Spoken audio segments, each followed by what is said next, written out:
The ego shield. Blah, blah, blah, blah, blah, blah, blah. Hey, you. Yes, you. That little voice inside your head, it just perked up, didn't it? You know, the one that's always narrating your life like it's a drama, a comedy, or a full-on disaster movie. That, my friend, is your ego. And today we're going to be diving into what it is, what it's for, and why it's kind of like that friend who means well but just can't stop being so extra.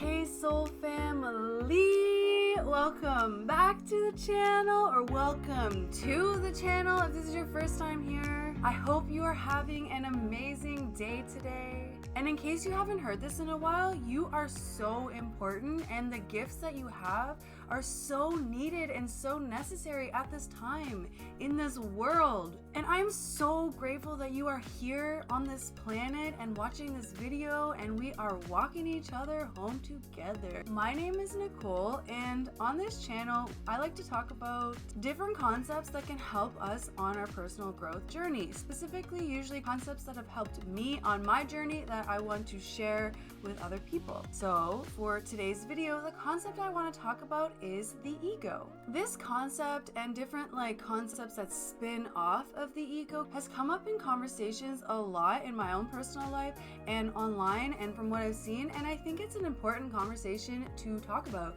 So that is what we're gonna do. More specifically, in this video, we are gonna go through the definition of the ego, because a lot of people like to superimpose their own definitions on it and use it however fits their own narrative. We're going to talk about what I believe its purpose is for, how it can show up in your life, what the spiritual ego is, what that looks like, and how we can use our ego to work with us instead of working against us. And at this point, this is just a reminder that I am not a licensed mental health professional. I do have my bachelor's in psychology as well as 2 other diplomas in the health and wellness field. However, this is not medical advice, and this should not substitute medical or professional help. It is simply my own opinion based on my own experiences, and I'm just sharing it with you in case that it might help you too.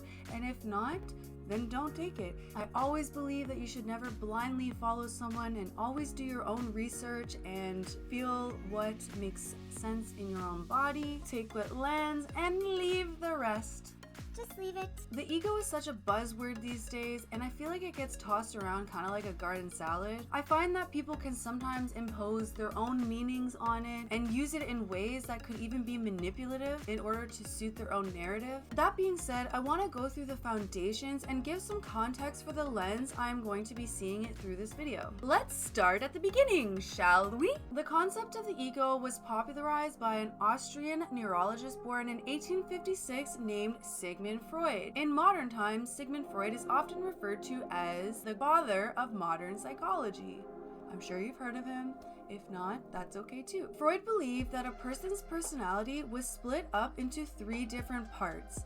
These parts were called the id, the ego, and the superego. The id is the primal impulsive part of being a human being. It is about immediate gratification, like a toddler screaming for candy. The superego is the moral compass, often shaped by childhood experiences and societal values. The superego is always saying, you should do the right thing if you were brought up with morals, empathy, and compassion. Now, of course, this can vary depending on the environments that each person was brought up in and what they're currently living in. And then there's the ego. It's kind of caught in the middle. Its job is to mediate these 2 extremes, finding a balance between primal impulses and moral restraints. Think of it as the referee for the boxing ring in your mind. In my personal experience, the ego is like a survival mechanism designed to keep us alive. It combines instinctual drives with the learned behaviors to help us navigate the world around us. While Freud's theory highlights the balance between instincts and morals, I see the ego as being shaped not just by childhood experiences, but also by everything we encounter as adults. It adapts based on what it believes will help us to survive and to feel safe. When it feels threatened, it often overreacts because its primary goal is designed to keep us alive, to keep this physically body alive. In modern days, the ego often confuses emotional and psychological safety with physical safety. It interprets emotional turmoil as potentially even meaning life or death. Now, what is the ego actually for? We kind of touched on this a little bit earlier, but let's dive a little bit deeper into that. Think of the ego as like your inner manager. Its job is to help you to navigate life, set boundaries, make decisions, and figures out how to survive in the world. The ego gives you a sense of individuality, which is super helpful when you're, say, applying for a job or deciding whether pineapple belongs on pizza.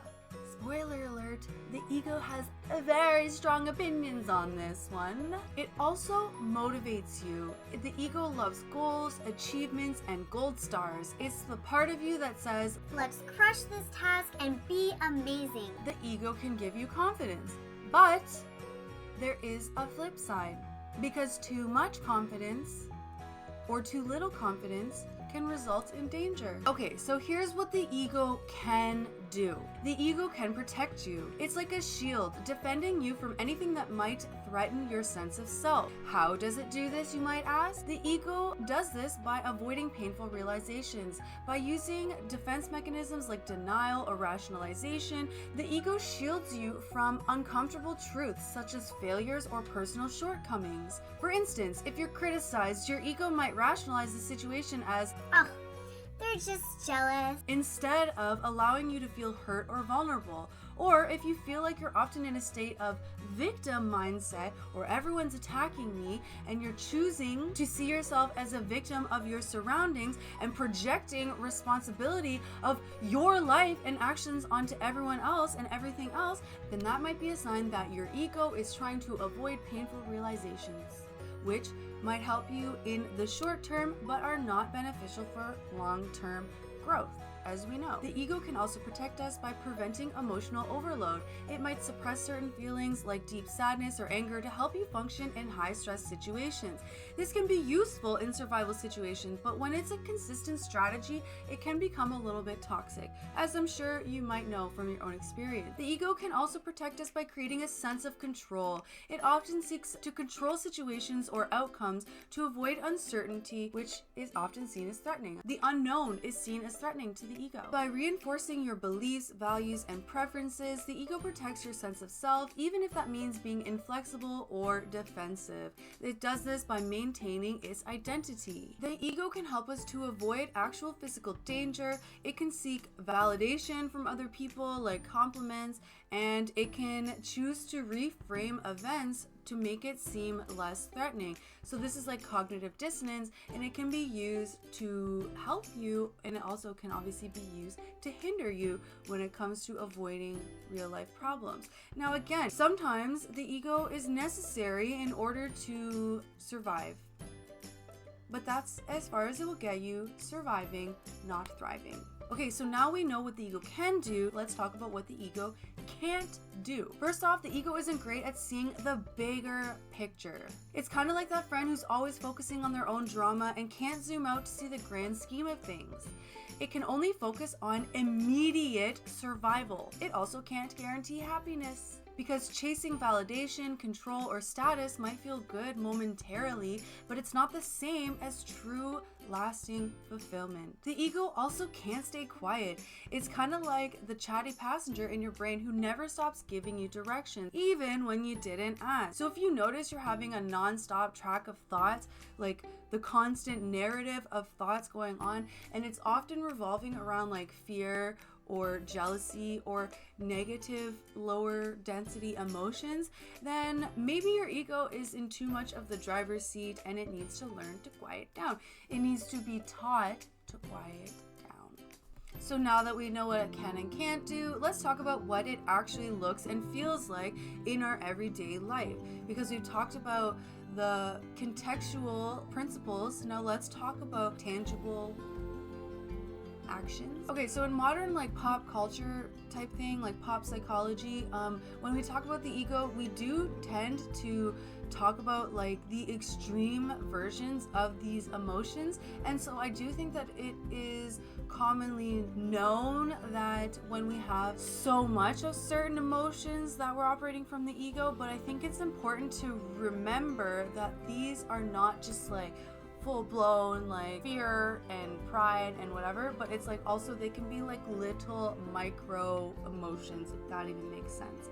So most of the time the ego can feel like a mix of emotions. So it can feel fearful, it can be scared of rejection, failure, and being seen as like not enough. It can feel proud, it can soak up praise like a sponge, and it thrives on recognition. It can feel anxious, it gets easily rattled by anything that threats its sense of control, like criticism or feedback. It can also feel relieved when it gets what it wants, and there's a brief moment of calm before it starts asking for something else, right? It can feel conflicted, confused, like that tug of war that's going on inside of your head, pulling you in different directions and making you even second guess yourself. Like when you have that initial gut knowing of something, but your ego, for lack of better words, wants you to pursue that despite knowing that it's not right for you. That creates confusion, right? And when the ego is activated, it can show up in more predictable ways. For instance, control, trying to micromanage situations, relationships, or outcomes in order to feel safe, overreacting to criticism, defensiveness, or shutting down when feeling judged or attacked. It can show up in comparison to others, either to boost your self-esteem of like, at least I'm better than so-and-so. Or maybe it's to fuel their insecurity of like, Oh my gosh, I'm never going to attain that. I'm just not good enough. it could be for seeking validation and getting the praise from outside sources because you're not giving it to yourself, to confirm your own worth. It could be to resist change. This is a big one. Clinging to old familiar habits and patterns and beliefs and people and situations or routines because they feel safe and secure. But in doing this just creates more resistance and creates more pain and suffering. It can show up as blame and justification, pointing fingers or making excuses to avoid taking responsibility. It could even show up as like, Oh, I'm forgiving this other person. I am so enlightened that I'm able to forgive this other person for their wrongdoing. even judging someone as doing something wrong is ego, right? As well, it can show up as like a fear of vulnerability, avoiding honest conversations or emotional exposure to prevent potential hurt. But here's the thing, after talking about all these different ways that the ego can show up in our life, it's important to remember that the ego is not all bad. It's just a part of you. It's just a part of the human design, like literally the design of the human being, and it's here to try its best to keep you safe and significant. The trick is learning not to demonize the ego, but actually to work with the ego and to take its information as valuable feedback about your own internal world. When you're able to see the ego for what it is, which is a tool instead of a tyrant, that gives you the ability, that space to be able to take a step back, breathe, and let your higher self take the wheel. Let the self that's connected to source, God, universe, whatever you want to call it, be in control, your intuition, because that is what's going to lead you to thriving. And just when we thought we were all in the clear, this is where the ego can get a little bit tricky, especially in recent modern times. The spiritual ego. Yep,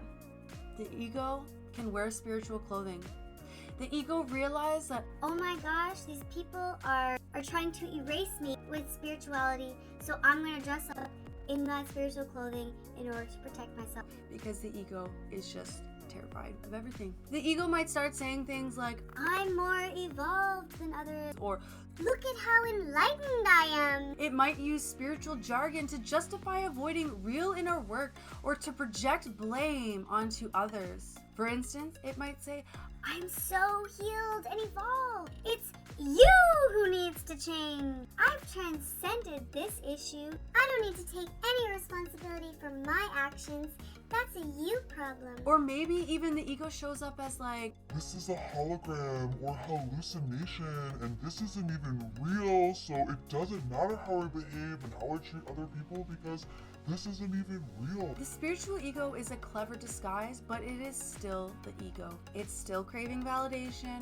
It's still craving status in the name of spirituality. Maybe it says the right words or quotes the right principles, and maybe it even seems enlightened on the outside. But true spirituality, true growth, true evolution, true Christ consciousness is not about proving anything to anybody. It's actually about letting go of the need to prove and embracing accountability. So, if you catch yourself or others using spirituality as a mask to avoid responsibility or genuine healing, pause and ask yourself, ask them, what is the intention here? Because ultimately, that is the game changer. The intention behind the action. It is important now than ever before to use discernment with spiritual practices and teachers that rely on the right lingo but might carry the wrong intention. You can often feel it, the misalignment.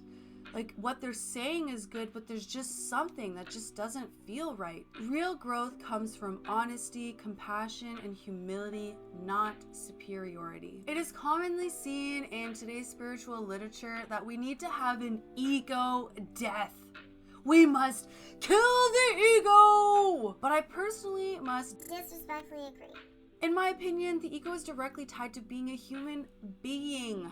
The ego is a strategy for survival that literally comes with the human body and is honestly necessary for overall survival and functioning. And literally without the ego, you would not have made it this far. The ego has literally kept you safe, and all of these old programmings and habits and behaviors were developed in order to keep you safe. And those were needed and necessary in those times to get you to this point. What is important now is to realize that, okay, those got me here, and I now realize that they are not able to get me any further than I want. So ultimately, it's a choice. Like, you don't have to grow. You can just stay where you want. I just feel like, why even, like, what is the point in living a life where you're just going to stay stagnant because you're just going to be miserable? In my experience, like what I want for myself and for everyone else that wants it for themselves too is to be in joy and feel love and connection and purpose. So the ego, we must thank the behaviors that it learned in order to get us here. And now we are consciously aware that these behaviors are not going to get us to where we need to go. So now let's just choose something different. That's all it is. And these behaviors were learned, therefore they have programming. So we just have to reprogram, which does take some conscious intention, but it's possible. And I just have to say this, anybody who thinks that the ego is dead is being so heavily tricked by the ego, and the ego is 100% running this show. The ego is part of the human body, so to be alive in the body is to have an ego of some sort. Maybe it's really loud, but maybe you've kind of chilled it out and it's quiet and it's not so aggressive, right? It's not so dramatic, but it's still there. And just consider that if the ego is speaking up and it is being activated and it is being loud, consider that it has valuable information to share with you about your current inner world and your unconscious and conscious mind. That's it. It's just information. With all that being said, how do we work with the ego instead of fighting against it? So here are a few ways to befriend the ego as if it's like an actual friend. Like I had mentioned before, like when the ego is coming up for us, it's coming up to tell us some information. So when that happens, it's important to listen without judgment. When the ego starts its chatter, don't shut it down and don't argue with it. Just listen to it. You can say things like, I hear you. Often it wants to just feel acknowledged. As I mentioned before, it just wants to keep you safe. So if it's starting its chatter, just notice without judgment, criticism, or blame that it's feeling unsafe. Somewhere in your body, you are feeling unsafe, whether you are aware of it or not. So it is important to notice it and just listen. Just listen to what it has to say. That's all. Next, we could practice self-compassion. The ego thrives on comparison and criticism, and when you show yourself kindness, you help quiet its need to protect and defend itself. That's like the most important thing. Also, it's important to get curious, like asking your ego questions like, what are you so worried about? This goes back to the non-judgment. You can't get curious if you're judging. And this goes with like everybody and everything, but we're talking about it specifically relating to yourself and your ego. But like, what are you so worried about with this? Or like, what are you trying to protect me from? And like, just understanding its motivations will help to work with it, really. The next thing we can do is to shift our perspective. Remind yourself that you are not your ego. You are the observer behind it. And this simple shift can help you to see the antics with like a sense of humor. Like, let's learn to just laugh at things. Like, it's not that serious. Next, we can balance it with gratitude. When the ego focuses on things that is like lacking, which it tends to do because again, it just wants to survive, you can counter it by listing things that you're grateful for. This is why gratitude is so helpful, especially when you start your day off with gratitude, because it's almost like you're starting your day off with like, the thought that just came to my head was like giving the hungry dog like a biscuit or whatever, like just like, all right, like it's okay, you're good, or like giving a child a snack when you know you have something to do. It's just like you're waking up and you're meeting it first and you're just showing it like, it's all good, we got this, it's all good, you're gonna be safe. Gratitude helps to ground you in the present moment. So the next time your ego starts narrating, give it a little nod and just say, thanks for the input, but I've got this, you're gonna be safe, we're gonna get through this. Because ultimately, you do got this. You are going to be safe. You are safe, and you are going to get through this. I am aware of the wide variety of horrific situations, and those obviously are not safe. However, you will get through this. And there's like literally nothing I can say to like speak to like some horrific situations, but I'm just like talking about like right now watching this video, whatever's going on in your life, you will get through it. I know it's probably a lot, and I'm not saying it's easy, and I'm not saying there aren't going to be challenges that come up, but just knowing that you can take on those challenges and you can make it happen, you can make it work, you're gonna get through this. The ego is just here to try to help protect you, but it is not you, and you got this. All right, everybody, that's all I have for this video. Let me know if there was anything that I didn't touch upon, or if you have some insights on the ego or how it was shown up in your life. I'm so curious to hear about that and to learn more about your experiences. And I'm so proud of you for taking your healing into your own hands. I know that this journey of life is not always easy and sunshine and rainbows, but you're here and you're doing the work, and for that I'm so proud of you. I'm so grateful for you. Thank you so much for showing up for yourself, showing up for humanity as a collective, showing up for the healing of the world. You are so needed, you are so necessary, you are so important and valid, and your gifts are medicine to so many people. Thank you so much for watching. I hope you have an amazing day. I'm sending you so much love, and I'll see you next time. Bye.